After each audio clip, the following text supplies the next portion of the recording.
So now that we've looked at text and broke it down and in detail, looking at thought, punctuation, breath and energies, now we're moving on to the actual space itself. Performers, most often than not, tend to focus on themselves as the key aspect of their character and their actions and their energies. But it's also very important to connect to the outer space as well. And I think that that's one of the key elements of presence. When an actor walks into the room, walks into the space, if they're not connected to the space or have imprinted their energy and their thought and their emotion to the space, then they don't have presence. And this is one exercise which actually connects space, the environment and architecture with body and voice. You can do this in a room, you can do this solo, or you can do this with groups. It doesn't really matter. Be creative, use the room that you're working in. It's important that the actor stands centered, nice and comfortable in the middle of the space. And if you're working solo, stand in the middle of a room or approximately the middle of the room. And be aware of the corners of the room as well. So the corners up above you, the two corners up on the ceiling, two corners on the floor, and again, the two corners behind you on the ceiling and on the floor as well. Essentially, you are standing in the middle of a cube, a basic cube to begin with. You can extend this onto other shapes and so on and so forth, but cube is kind of the foundation for this exercise. You're standing right in the middle of a cube. You've got a point of focus going up and down like a long stick from the head through to your spine, up to the sky, down through the body, right to the center of the earth. And that kind of allows you to be in this sort of this up and down plane in a sense. Then you've got another horizontal plane which cuts right through the body, extends further out ahead of you, and then right behind you as well. So you've got one up and down, front and then back, and you also have another lateral line going through your body that way. So the center of the body should be somewhere beneath your belly button, right there, okay? That's the center point. That's where all the kind of points connect. So up, down, forward, back, and then across and down. They're the points to start with. Okay, so to get you familiar with the cube and the directions, we'll start with a very simple exercise of exploring those points using the body. So what I'll get you to do, Sam, first of all, is just reaching up to the sky, feeling light. Let that affect the breath, thought, energy, float, float, float, float, float, and then sink really heavy down to the ground. Good. Now back into center position. We'll move straight on to text. And again, thinking about the punctuation, line by line, thought by thought, you are going to alternate between rising and light and then sinking and heavy per line. Some lines are longer than others, and make sure you stick to that rule of allowing the action to kind of connect with the thought. Okay, let's explore that. We've been married for 8 years now. Don't you realize this is the first time that we two, you and I, man and wife, have ever had a serious talk together? For 8 whole years now. No longer than that, ever since we first met. We've never exchanged a serious word on any serious subject. I'm not talking about worries. What I'm saying is we've never just sat down in earnest together to get to the bottom of a single thing. and back to neutral. Okay, so sometimes it's very easy for actors to impose a certain meaning or feeling to the text. Ignore that, don't focus on meaning, intentions or actions or anything like that. All we're doing at this stage is allowing these physical actions to affect the sound of the voice. That's all we're doing. We're not thinking about intellectualizing text at this stage. That can come after. This is just to sort of get out of the head and into the body. All right, now we're going to play with advancing and then retreating. So you've got this string pulling you forward, forward, forward, forward, forward, forward, out, out, out, and then a string pulling you back. And even though you're being pulled back, don't lose sight of the audience in front of you. So it's not like retreating and ignoring everything else. It's that balance between being pulled back, but still I'm telling the story, I'm getting it out there. It's that balance. So advancing and then retreating. Line by line, thought by thought. Okay, whenever you're ready, Sam. We've been married for 8 years now. Don't you realise this is the first time that we two, man and wife, have ever had a serious talk together? For 8 whole years now. I almost went to rise. For 8 whole years now. No longer than that. Ever since we first met. We've never exchanged a serious word on any serious subject.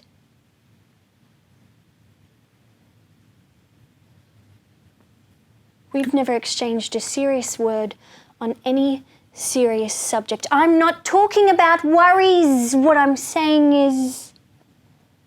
Good. We'll go back to the centre.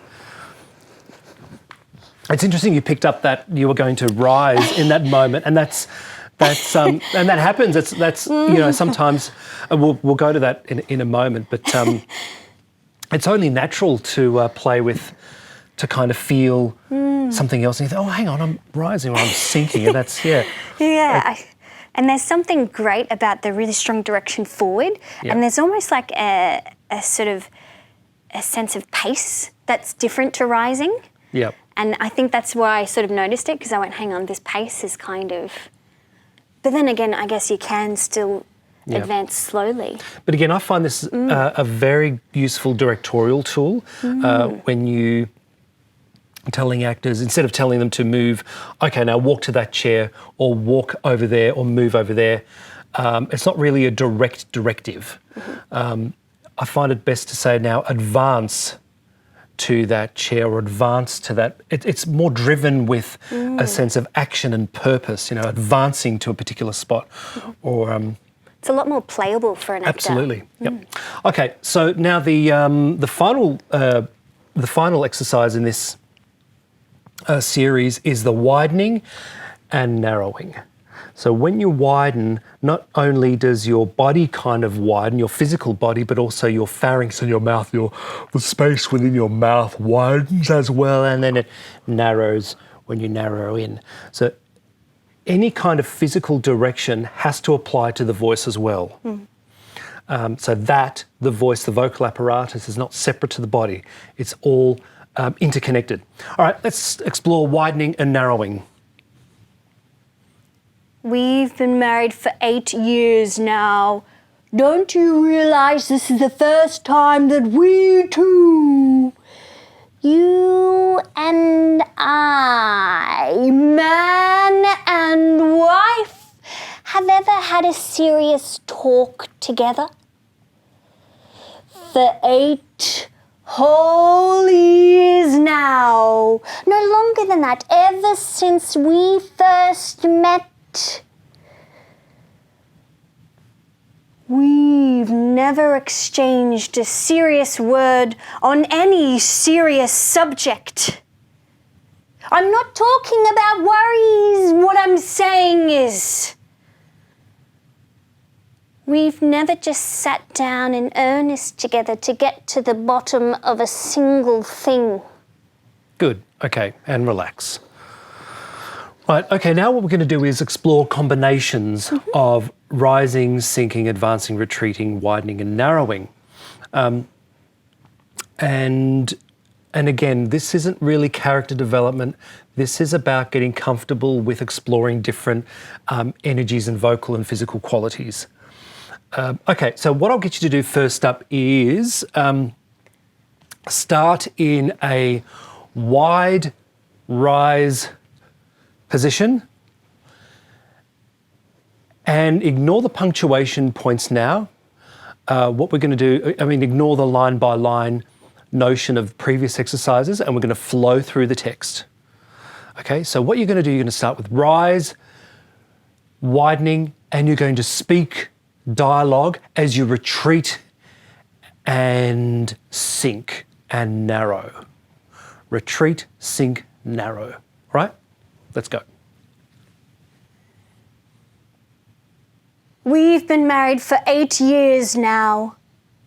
Don't you realize that this is the first time And retreat. that we two, Going back, yep. you and I, man and wife, have ever had a serious talk together? Yep. For 8 whole years Keep going, now. keep going, keep going, keep going. For 8 whole years now. No longer than that, ever since we first met. We've never exchanged a serious word Good, take it on further. any serious subject. And freeze, and now do the reverse. So advance, rise, and widen as you continue the dialogue. Right, go. On any serious subject. I'm not talking about worries. What I'm saying is, we've never exchanged a serious word on any serious subject. You've never understood me, Torvald. Take it further. Take it You've never further. understood me, Torvald. I've been dreadfully wrong, Torvald. First by Papa and then by you. You've never loved me. You've only found it pleasant to be in love with me. When I lived at home with Papa, he used to tell me his opinion about everything. And so I had to share the same opinion as him. And stop there. Good, and relax. All right, obviously in conventional performance, that is fairly abstract and fairly big, but it's necessary as an exercise. What we're going to do now is you could do the whole thing, you could do the whole monologue like this and explore sort of widening, rising, widening, sinking, and a whole lot of combinations. Really up to you. And they don't really have to fit with the meaning of the text. It's just to explore different dynamics. What we're going to do now, Sam, you're going to stand fairly neutral, fairly still, fairly comfortable, but you're going to start from the very beginning of the dialogue, and I'm going to call out advance, retreat, rise, sink, advance, rise, advance, widen, and I only would like to hear the vocal quality shift, but not the body. The body is kind of contained, but don't physicalize it. I want to hear it through the voice. So the quality of the voice is shifting in terms of that sort of physical directive, but the body isn't. See how you go with that. Okay? And start. Start the dialogue with an advance, shape, quality. Go. We've been married for 8 years now. Don't you realize this is the first time that we two, you and I, man and wife, have ever had a serious talk together? And retreat. For 8 whole years now. No longer than that. Ever since we first met. We've never exchanged a serious word on any serious subject. Rise. What I'm saying, on any serious subject. I'm not talking about worries. What I'm saying is we've never just sat down in earnest together to get to the bottom of a single thing. Sink. To get to the bottom of a single thing. Advance and sink. I've been dreadfully wrong, Torvald. First by Papa and then by you. Retreat and rise. When I lived at home with Papa, he used to tell me his opinion about everything, and so I had to share the same opinion. If I thought differently, I had to hide it from him. Otherwise, he wouldn't have liked it. Neutral. Wide. Otherwise, he wouldn't have liked it. He used to call me his little doll. And so just as I played with my little dolls. And narrow. When I lived at home with Papa, he used to tell me his opinion about everything, and so I came to have the same opinion as him. Narrow, rise, narrow, rise and advance. If I thought differently, I had to hide it from him, otherwise he wouldn't have liked it. Narrow, rise and progressively get wider. He wouldn't have liked it. He used to call me his little doll, and he used to play with me just as I played with my dolls. And sink, widen and retreat. Just as I used to play with my dolls. Just as I used to play with my dolls. When I came to live in your house, when I changed from Papa's hands to yours, you arranged everything the way you liked it. And so I came to have the same taste as yours. Good, and stop. Okay, how did that feel?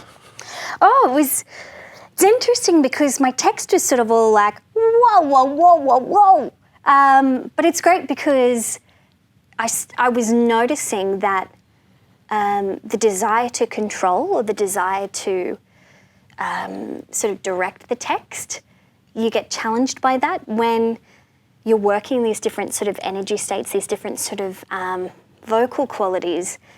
But it's great in terms of, as I'm also working, there's a part of me that's, whoa, this is a completely different area that I've never explored the text before. And whether or not it's you know, a choice that will be implemented in the piece itself, it's still really exciting to see that you have all these different dimensions of your voice. Absolutely. And for that exercise, you were working on the outside in because I was throwing you some of those directives. But when you go back to a particular text or a monologue, you can map out, well, that line, depending on the thought itself, because you have to link these sort of physical shape forms with the actual intellectual thought. Like, what are you trying to... This is where the acting component comes into it, your character development. What are you trying to achieve in this line? What's your intention? What's your motivation? And then link these physical attributes with that. And then you can map out, well, this line would be a little bit more narrow and then retreat or then forward, you know, depending on your thought. So it's a good way of shaking things up a little bit. Absolutely. And I think it was initially a challenge not being able to explore it in the body and just with voice. But then, because I had that sort of familiar experience, we'd sort of imprinted it in my body, I could call on that and be able to connect my voice to that in the moment. Yep.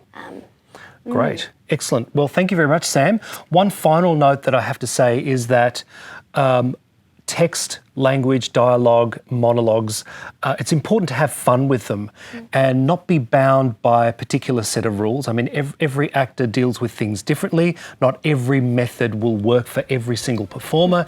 So it's best to try a variety of things and work out what is best for you.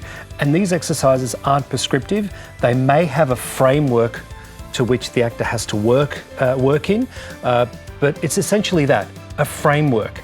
It's not a particular method, it's a system, essentially. It's a perspective. So you might want to grab bits and pieces out of this and adapt it to your needs. It's about being adaptive and having fun.